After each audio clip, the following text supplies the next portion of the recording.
Hello, guys. It's just me. I am back. I'm so sorry that we got cut off for some reason. I just froze on the screen.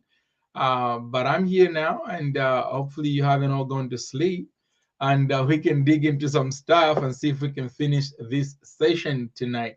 I will make it even shorter than it was meant to be so that I don't keep you here too long. And please go ahead and share the link. I'll see if I can do the same to my other pages. And tell somebody David is back, and we are back to talk about some financial planning. Thank you so much, Honor. I just saw you say we're here. Reassurance, that's very good.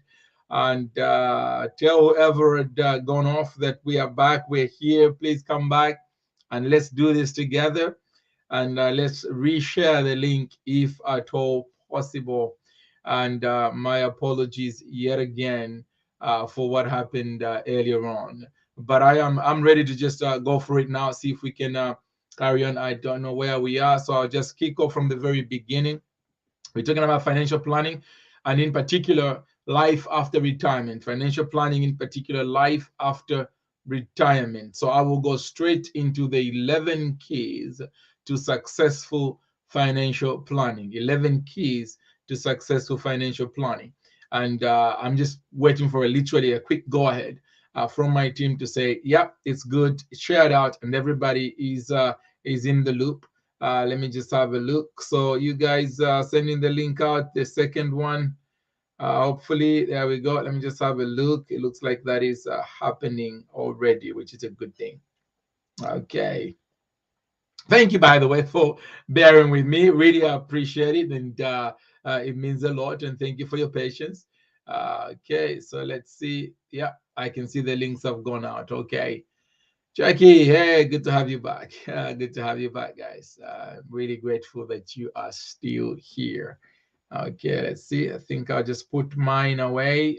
Make sure I've put those links up. We are live on YouTube, we're live on Facebook, and we are live on our website, I believe. And so we're gonna get this done. I'm gonna kick in straight away, and let's do the 11 keys to successful financial planning. Now, there are many keys that and tools that you might come across and need, but I've narrowed it down to just 11, I believe, are critical. And we started out by saying it sent us to the old live recording after you went off. Okay, so I've just got feedback to say that it has gone to the old live recording.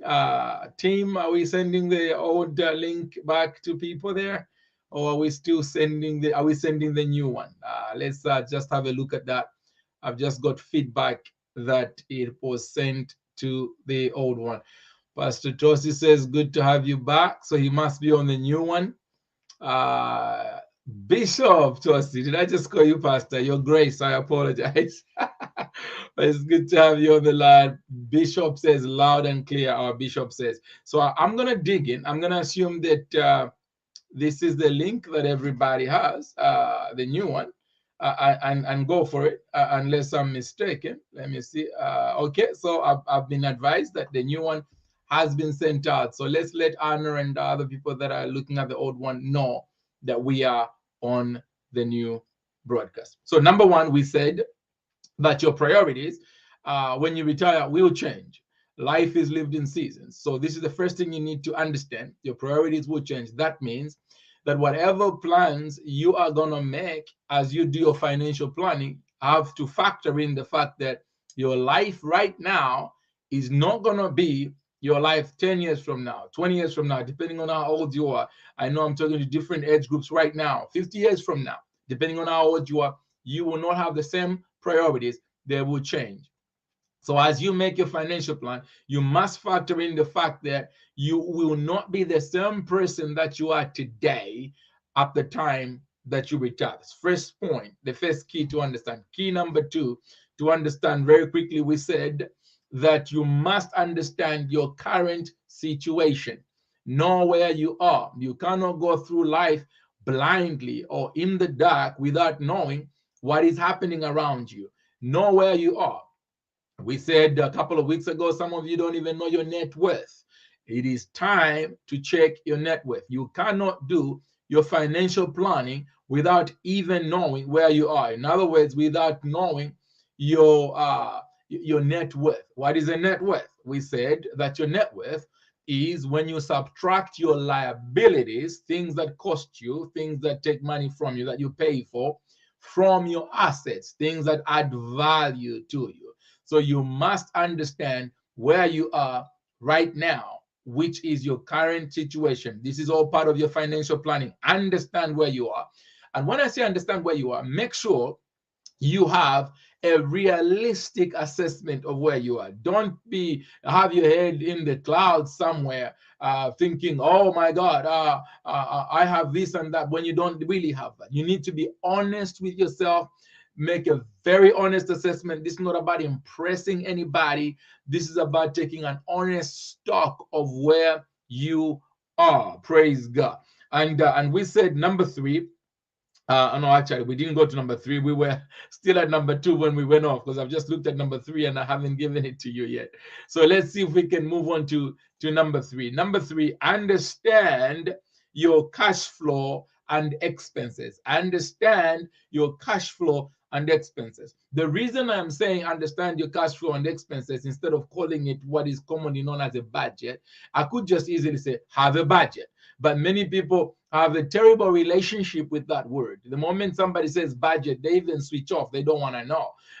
However, I'm talking about the same thing. However, I'm calling it something else. I'm calling it understanding your cash flow and your expenditure. In other words, you must know what comes into your life, and you must also know what goes out. In life, is not so much what you make or what you earn or what you can create financially that matters, but what you can return and multiply. This is what matters in financial planning. It is not so much what you earn. What you earn does matter, but not as much as what you can return and keep. And so here we are saying that understand your expenditure, understand your income. Very critical to your financial planning, especially as we are looking at life after active work. Understand that.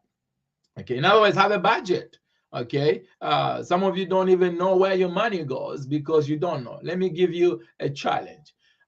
This is July. It's not too late. It's the 5th of July. You can do this test. Do a monthly audit, just a 1-month audit. See if you can remember 5 days back. So it's not too late. You can start right now. Instead of procrastinating, saying I'll do it in August, you can do it right now. So give yourself a challenge. Say to yourself, I'm going to do a 1-month audit. In other words, I'm going to check exactly what I'm going to spend my money on from the 1st of July. You can backtrack to the end of July, the 31st. I'm also going to put in what has come in July. This is like a 1-month audit that you need to do. You can do this audit every month. You can do it over the whole year, but I'll just challenge you to do it for 1 month only so you can understand your incomings and outgoings. Once you have this clear picture of what you spend your money on and where your money comes from, you will be on top of things and you can do your financial planning better, because this is a critical part of your financial planning. Where am I? Okay. Number 4, consider how much you can return. Number 4, consider how much you can return. I just say to you, the creation of wealth or even preparation for the future is not about how much you earn. It is about how much you can return. So number 4, consider how much you can return. Yes, most of us are busy looking at how much can I make? How much can I make? What would this job pay me? What would this contract make me? But very few stop to think, how much can I actually keep out of the money that I get? You will not be able to do number 4 without defeating something I've talked about so many times, which I call the poverty mentality. The poverty mentality is an insatiable desire to spend every time you come into any kind of increase, whether it is a salary or it is a gift or whatever it is, that as long as you have money, until you defeat this mindset of poverty where you just want to spend whatever comes into your hands, you will not really understand number 4. Number 4 is about you understanding and considering how much you can actually return. In that bracket will form many things. You can talk about ISAs, which are individual savings accounts, and other savings types of savings accounts and other types of investments. Although all that will fall in that category in you considering how much you can actually return. So every time you earn £100 or 100 kwacha, wherever you are in the world, rupees or naira or rand, depending on where you are, you always have to understand how much of this can I actually return and keep, and it stays with me and I can multiply. Factor that in your financial planning. Number five, develop residual income. Okay, develop residual income. You can say residual income sources, but make sure you develop residual income. Some of this residual income I will touch on today because it's got to do with your retirement. But in a nutshell, residual income is money that you earn when you don't have to work anymore. For instance, God forbid, right now something happened and you can't work anymore. Do you have any kind of source of income that will continue to earn you money even when you can't get up in the morning to go to work, even when you can no longer walk, even when you don't have the mental capacity to go to work? Do you have something like that that will continue to make you money? Some of it might be easier than you think. I know you might be thinking investments, bonds, stocks, shares. It is a part of it. Some of it might just be an insurance policy, for instance, that covers you for that. Some of it might just be maybe your pension scheme that you might be a part of. So do you have some residual income? Some of it will be able to pay you right now. Some of it will continue to pay you for life. Some of it will pay you after you retire. But make sure you have some kind of residual income. Okay, I am cruising so that because I know that I've kept you guys here already for a little bit because we went off a bit, so I won't keep you here too long for today's class. Number six, where are we? Number six, understand how much you will need in retirement. Please understand how much money you're gonna need to live on when you retire. Now, like I said, your life will change. What you live on today, for instance, some of you may have a mortgage to pay right now. You may have school fees to pay, school uniforms. Now, when you retire, there may be no school uniforms, no university fees, no mortgage, but there will still be some other bills that you need. So you must factor in. Have you ever sat down and actually written down how much you will need to live on every month when you retire? What is that going to look like? How much will you need? If you don't even know how much you're going to need, how are you going to know how much money to put aside? Generally, people say you need at least 3 times more than how much you get paid a year in your current job. Even though I don't think that's actually enough in a way, it might just be about enough, but it's a guideline that people give. I'm not going to tell you on this broadcast how much is enough because everybody's life is different. We all have different lifestyles. So how much is enough depends on what you think you will need to live on. And it also depends on where in the world you're going to retire. Some parts of the world are cheaper than others. And some of you will have your own property to live in. Some of you will still be renting. Some of you will be paying a care home. So, and what kind of expenses are you going to have? Are you going to be paying a care home? Are you going to be living in your own home? Are you going to be renting? Where are you going to be? Are you going to be staying with somebody? What kind of budget are you going to be needing when you retire? You need to think about these things. I know many people don't want to think about these things, but it is critical that you think about it. It's not the most exciting topics, but it is absolutely essential that we talk about it. Let's see if we can go to number 7. I'm cruising. Number 7, have a pension in place. Number 7, have a pension in place. Okay, what is a pension?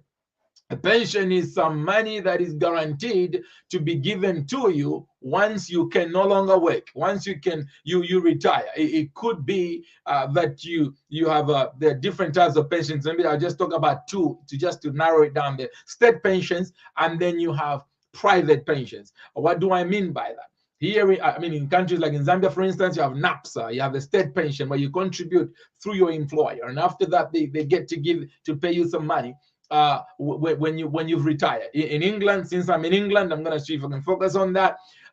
We have a state pension which is based primarily on NI contributions. Now there are different types of pensions. And if we had time here, I could go through them and share the many different types of pensions there are. But I just want to talk about the state pension and the private pension. So a private pension is where you personally paying money into a private pension if you've set up one, or for instance, you work for a company and that company has a private pension which is a work-based pension where you put money in and the employer matches it or they also add to that. That is a pot that you are putting aside for a rainy day, or not just a rainy day, actually for retirement when you retire. And then on the other hand, if you have lived in England, I think in Zambia, for those of you that are watching us from Zambia, because I know we have a few people here watching from Zambia, I think I know it's about it's about 180. It's about 15 years worth of work. So if you have worked if you have worked in Zambia, you've been paying tax for 15 years, you're entitled to the state pension. If you haven't met the full number of years you need, you will still be entitled to some small lump sum when you retire, but not the full pension. Here in England, you would have needed to have contributed to your national insurance contributions for 10 years for you to qualify for the state pension, which at the moment stands at £203 and 85 pence per week. £203 and 85 pence per week, which is just over £800 a month. So you must ask yourself, can I honestly live on £800 a month when I retire? If that's not enough, then you already know what you need to be doing. You need maybe to add a private pension to that. Maybe the one that you have with your employer, or just a private pension somewhere. Now, if you haven't worked for 10 years, 10 qualifying years, that means 10 years where you've paid enough national insurance to the government and you don't qualify for the full state pension, you can still make that up. The UK government has a facility where you can make voluntary contributions towards your NI, so you can catch up and make up the years that you have missed out on, so you can qualify for the full pension. Obviously, if you take your pension much later, that means you retire later, you will be getting more than if you retired at the actual retirement age. But you must understand that this is residual income that you're you'll be earning later on or after you retire, that you're putting aside. Also, there are great things about this type of pension because it is tax-free. So you get a tax relief from it. It's tax-free while you are building it up. There is no tax on it. Now, some people complain and say, oh, we still get taxed on our pension, which I know is not fair. You still get taxed after you've retired. However, the good news is while you're building it up, you are not paying any tax. You only pay the tax on it when you start taking it out. Now, here is the good news, which is not so great because you're still paying tax, but it's still good news. If, for instance, you're earning for 50K or above or anything like that, you may be paying 40% tax right now. Depending on where you are, might be paying 23% tax, etc. tax. But since the pension contribution is tax-free, you want to put as much as you can in there. That means everything you put towards your pension scheme is tax-free. And so the more you put in there, the less tax you are paying, because if you let that money go to your paycheck, you're actually paying a lot of tax on it.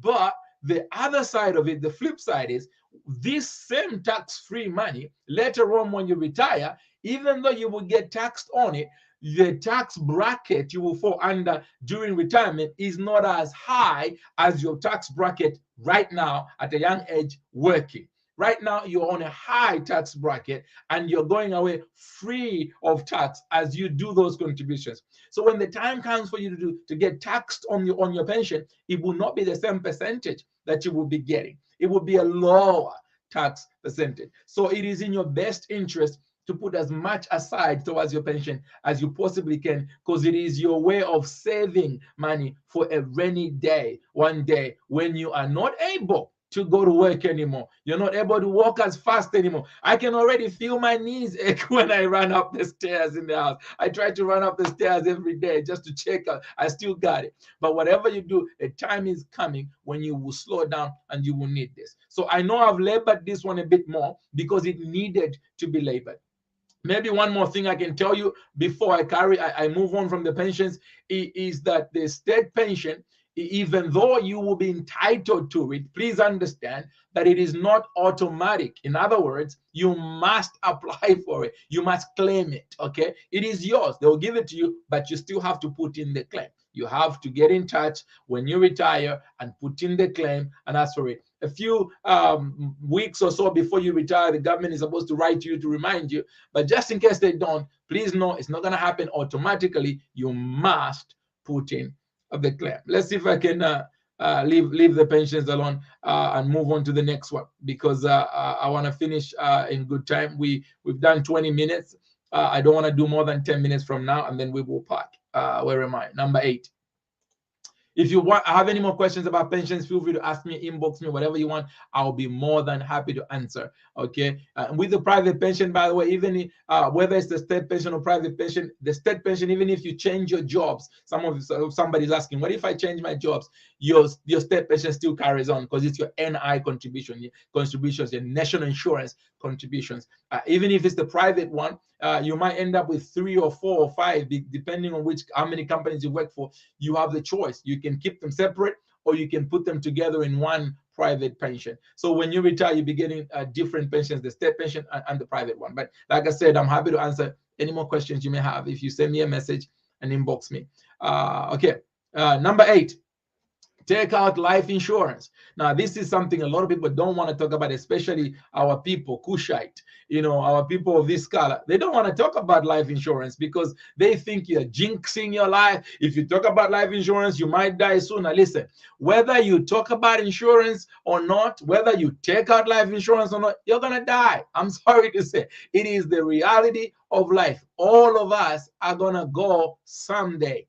Here is what happens when you hide your head under the clouds, under the blanket. You are being unwise. You are not being very wise. Okay, I don't want to say foolish. You're not being very wise. And so, even though it is not a popular subject, please take out life insurance. Now, here's the difference. Your pension is for you and your family to live on after you go. And there are different types of laws. Some of you might want to take a lump sum. Some of you might want to take have one that pays you gradually. So it depends on what you want to do. But here, when we talk about number 8, we're talking about life insurance. This one is especially important for anybody out there who has people that depend on you. If you have people that depend on you, you have children, or you have people that you look after, whether it is your parents or your children or your nieces or wherever it is you have responsibilities, you need to take out your life insurance, because this is not for you. This is for the people you're going to leave behind. A lot of people don't take out life insurance because they're not going to benefit from it, because other people will enjoy it. But this is wisdom. Ask yourself right now, what will happen if today you drop dead? What happens to your family? They start setting up a GoFundMe page, start looking for money. Please, we need money. Why? Because you never planned for your life. If you are hoping for a GoFundMe to bury you for your funeral costs, you're hoping for a GoFundMe to look after your family after you're gone, that will only go so far. People can only give so far, and then that's after the funeral. Your family is they are on their own. The family are on their own. So what you want to do is you want to be unselfish. Okay, do not be selfish. Let me call it as it is. Not taking out a life insurance policy is irresponsible and selfish. Okay, because you won't be the beneficiary. That's why I'm calling it irresponsible and selfish.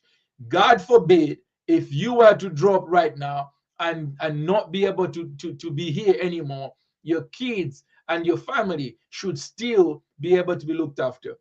Once again, like pensions, there are different types of life insurance policies. I'm not going to dwell extensively on them, but I'll just give you a glimpse so you can understand, okay? You can understand what we're talking about when we talk about a life insurance policy. Now, some of you think, oh, I have a mortgage, so I have a policy. You need to check exactly what kind of policy you have and understand what is involved in it. What company is it? Is it reputable? How quickly do they pay out? And some of you might need to take an extra funeral policy, because sometimes the life insurance policy, depending on who you're with, might take longer to pay, and you might need immediate cash to cover for funeral costs. Now, I know that most companies might not give you a funeral cost at a certain age. In the UK, I think you have to be 50 or something to get that. However, make sure you have a life insurance policy in place if anything were to happen to you, God forbid. Now, the same way with the life insurance policy, you can have a permanent one.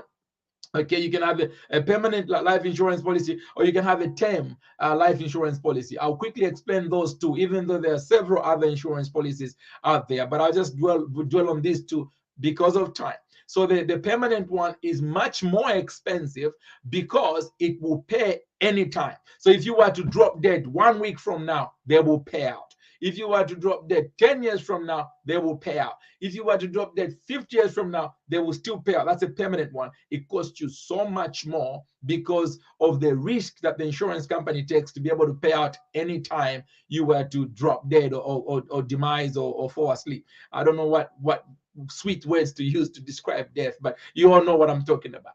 The other one, which is easier and more common, and probably one you should probably take straight away if you don't have one, is the term one. The term one means you tell them, I'm going to take it for 20 years or 25 years. Say, for instance, if you're 45 and you say, I'll take it for 25 years, that's up to the age of 70. If anything happens up until that age, the insurance company will pay you an agreed lump sum. So, for instance, you've agreed, if anything happens to me up until the age of 70, which is 25 years, you've taken it if you're 45, then what will happen is the insurance company will pay the lump sum that is agreed, whether it's 250,000 or 300,000. They will pay your family and your dependents that you've left behind that amount of money. Okay, now it's like renting a house. Let me put it this way: the term policy is like renting a house. Once you move out, that's it. You move out, you leave everything. It's not your house. Okay, the permanent one is like having a mortgage, buying a house permanently. So they'll pay you anytime, it's guaranteed.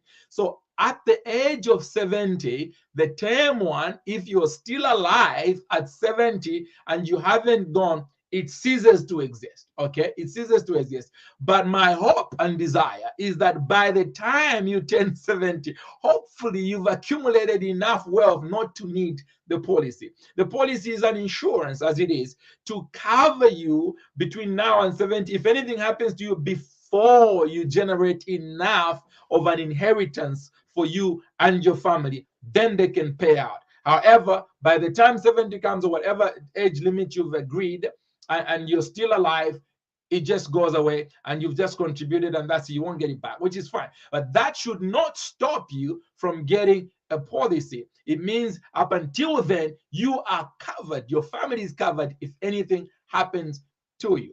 Now, if you don't go, I am hoping by God, please make sure you have accumulated enough. You can't be getting to 70 and you're still broke. I'm praying for you. Anyway, I'll leave you alone for now. So, those are the two differences, but there are many other different types. I just thought I mentioned those two. So make sure you have an insurance policy. Where am I? Number 9. We're almost there. We are doing great. We got a few minutes to finish this. I only have 11 points for us. Number 9, what's number 9? Number 9, never stop learning and stay curious. This one is critical. When you stop learning and you stop being curious, literally something happens to you. The moment you stop learning, the moment you stop being curious, your brain cells, they disintegrate and they diminish even quicker than they would have, and you will probably check out quicker than you should. If you want to live long and strong, keep on learning. Now, I just threw that in there for free. It is part of your financial plan. What do I mean by that? Some of you, for instance, let's say, for instance, the digital world is moving on all the time. If you refuse to move with the time, you'll be like a dinosaur. You won't be able to survive in this world. Bank accounts are now online. Shopping is online. So be willing to learn and adapt. Ask your grandchildren, ask your children, show me, how does this work? Keep on learning. Stay curious. It is powerful for your financial best, because not knowing what's going on and not learning new things will actually cost you, because ignorance is expensive. Ignorance is expensive, and you want to make sure you know. I'll give you a good example. Some of you have a savings account you've had for the past 20 years or 10 years. You've been saving money, putting aside. Guess what? If you look at that savings account, go back to your account right now and look at it. It probably has an interest of 0.8 or 0.5 because that's what they used to give a few years back. It was nothing more than that. And some of you are still on that and you just think, oh, I have a savings account. I've had it for 10 years, 15 years, 20 years. But keep learning. What do I mean by that? Find out. Ask your bank, can I get a better one? Is there something right now there you can get up to 5.5, 6% interest? Things have changed, but if you refuse to learn, you are stuck in the past and it's costing you. Okay, I'll leave you alone. Number 10, so we can finish. Number 10, improve your mental and physical health. This is a critical part of a financial planning. It might not seem like it right now. When I talk about improving your mental and physical capacity, exercise, make sure you stay healthy mentally and physically. Watch what you eat because it will cost you. Bad eating habits and bad lifestyle choices will cost you. The little pension you have or the little savings you've put aside for your retirement will quickly go to very expensive medical bills if you don't do something about it now. So part of your financial planning is live healthy. A lot of people don't understand this. When I was in medical school, I remember one time I was doing placement in the rehabilitation unit, which was mostly stroke patients.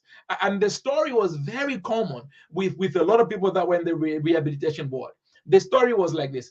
Oh, I don't know what happened. We were fine. We were flying the world. We were retired. We were enjoying. And then in one day, my life changed forever after I had the stroke. It's because a lot of people don't realize this. Whatever life choices you make every day, right now while you're strong, whatever you're putting, whatever you're smoking, whatever you're drinking, you don't feel it right now because you're strong, you are young. But a time is coming when it will catch up with you. I promise you, it will catch up with you because that's just the nature of your body, your physiology, your anatomy, and the way you're designed and the way you're created. A time is coming when your lifestyle will catch up. So as a part of your financial planning is watch what you eat, watch your lifestyle, do some exercise. Don't wait until it's too late. Then you want to start doing exercises. You will prolong a little bit of your life, but not as much as you could if you start now. Now is the time to eat better. Don't just